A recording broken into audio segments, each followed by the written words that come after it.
তুমি একজন ছাত্র, অর্থাৎ তোমার বাবা মা কিংবা আমার একজন প্রিয় ছাত্র কিংবা স্টুডেন্ট, তাই তো? তাহলে যদি ছাত্র হয়েই থাকো, তাহলে আজকে তো তোমার জন্য আমার এই ছোট্ট ভিডিওটা।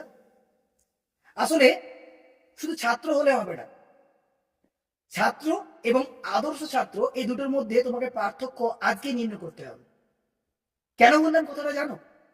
সত্যি কথা বলতে, আজকে তোমার যেখানে বই থেকে শিক্ষা নিতে খুব ঘুম পায়, মনে রেখে দিও, জীবনের গল্পের শিক্ষাটা তোমার ঘুম উড়িয়ে দেবে।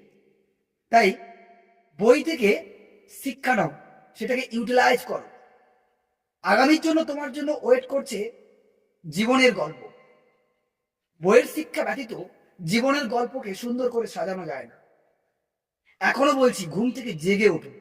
যে স্টুডেন্ট মনে করছো পড়তে বসলে ঘুম পেয়ে যায়, সে স্টুডেন্টের জন্য বলে রাখি, জীবনের গল্পের জন্য না, একদম শেষ একটা পরিধি তোমার জন্য লিখে রাখলাম আজকে।